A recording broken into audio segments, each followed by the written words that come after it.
Kumusta? Ako, si Teacher Teresa, ang guro ninyo ngayong araw. Handa na ba kayo sa bago nating aralin? Kung ganon, halina! Manood, makinig, at matuto. Ihanda ang inyong papel at lapis. Ang ating aralin ay pagkilala at pagbigkas ng titik D na may tunog D. Ngayon, tayo ay magbabalik-aral. Mag-thumbs up kung ang larawan ay nagsisimula sa tunog R at thumbs down naman kung hindi. Unang larawan. Tama! Ang salitang regalo ay nagsisimula sa tunog R. Pangalawang larawan. Tama! Ang salitang relo ay nagsisimula sa tunog R. Pangatlong larawan. Magaling! Ang radyo ay nagsisimula sa tunog R. Pang-apat na larawan. Magaling! Ang salitang puno ay hindi nagsisimula sa tunog R. Mga bata, ang nasa larawan ay isang dampa. Tara, alamin natin ang kwento tungkol sa isang dampa. Pero bago ako magsisimulang magkwento, babasahin muna natin ang mga pamantayan. Una, makinig ng mabuti sa guro. Pangalawa, huwag makipagkwentuhan sa mga kasama. Inaasahan kong masusunod ninyo ang mga pamantayan. Makinig kayong mabuti sa kwento at mamaya sasabihin ninyo sa akin kung ano-anong mga salita ang nagsisimula sa titik D. Ang pamagat ng ating kwento ay Ang Dalaga sa Dampa ni Ralph J. O. Pilaes. Ang dalagang si Danica ay nakatira sa dampang malapit sa dalampasigan. Kasama niyang nakatira rito ang mga alagang dagang sina Dudi at Dida.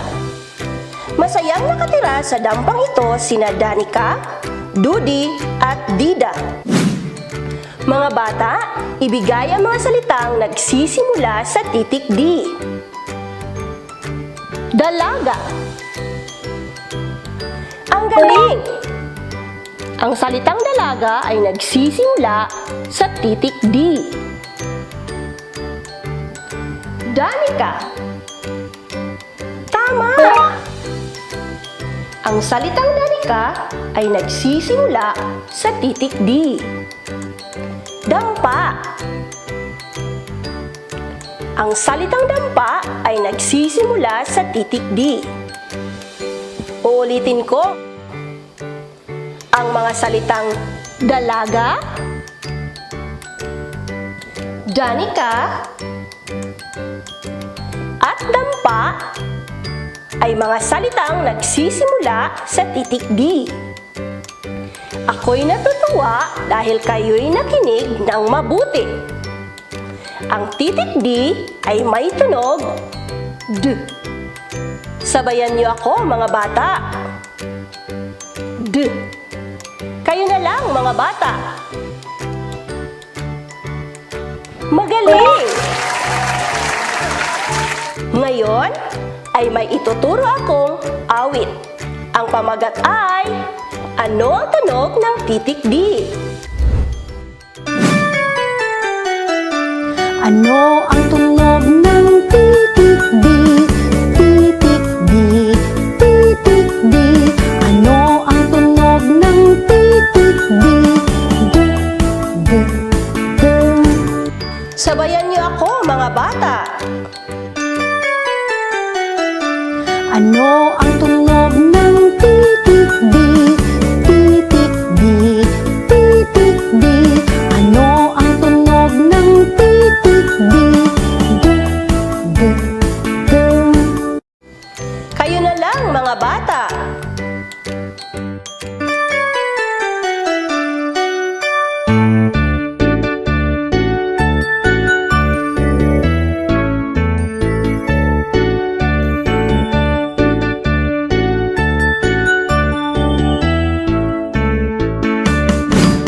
Ito ang mga larawang nagsisimula sa titik D. Ang dampa ay nagsisimula sa titik D na may tunog D. Dampa. Ang danika ay nagsisimula sa titik D na may tunog D. Danika. Ang dalandan ay nagsisimula sa titik D na may tunog D. Dalandan. Ang dalawa ay nagsisimula sa titik D na may tunog D. Dalawa. Ang damit ay nagsisimula sa titik D na may tunog D. Damit. Ang dalampasigan ay nagsisimula sa titik D na may tunog D. Dalampasigan. Papansinin niyo na ang unang titik ng dampa, dalandan, dalawa, damit, at dalampasigan ay nagsisimula sa maliit na titik dahil ito ay tumutukoy sa di-tiyak na ngalan. At ang salitang danika ay nagsisimula sa malaking titik dahil ito ay tiyak na ngalan. Malaking titik D. Mula sa asul, gumuhit ng linya pababa, gumuhit ng kurba pa kanan. Malaking titik D.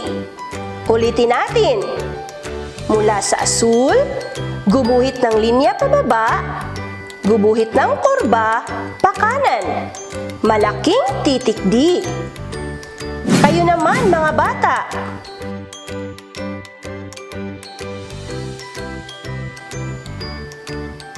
Magaling! Maliit na titik D. Gumuhit ng kurba pakaliwa. Mula sa asul, gumuhit ng linya pababa. Maliit na titik D. Ulitin natin. Maliit na titik D. Gumuhit ng kurba pakaliwa. Mula sa asul, gumuhit ng linya pababa. Kayo naman mga bata.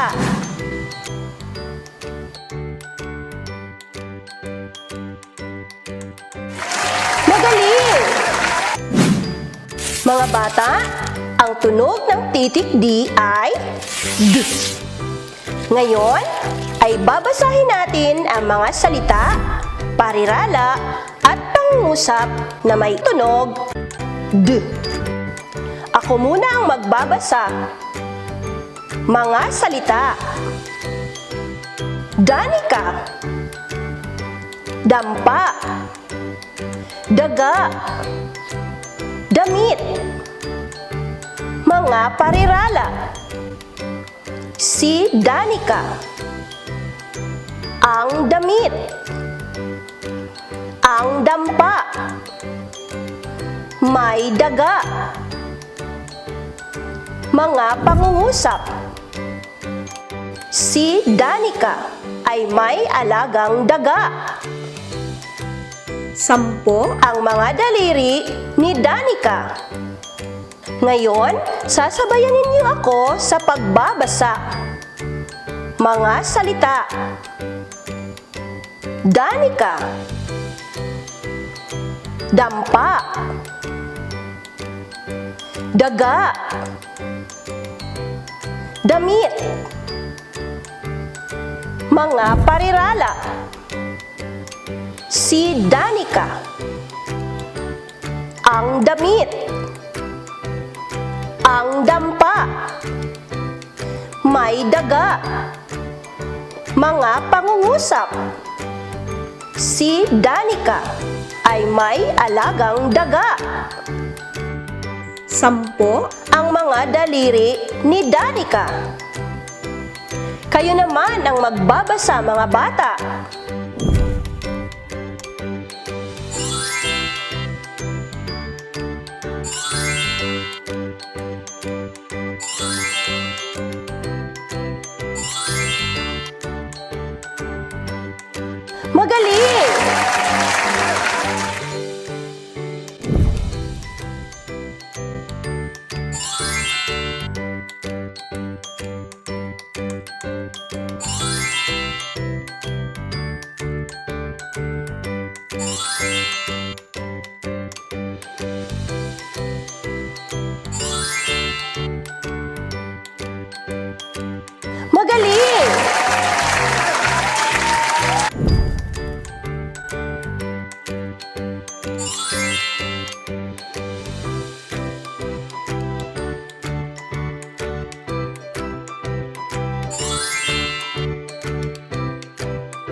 Isang masigabong palakpakan para sa inyong lahat.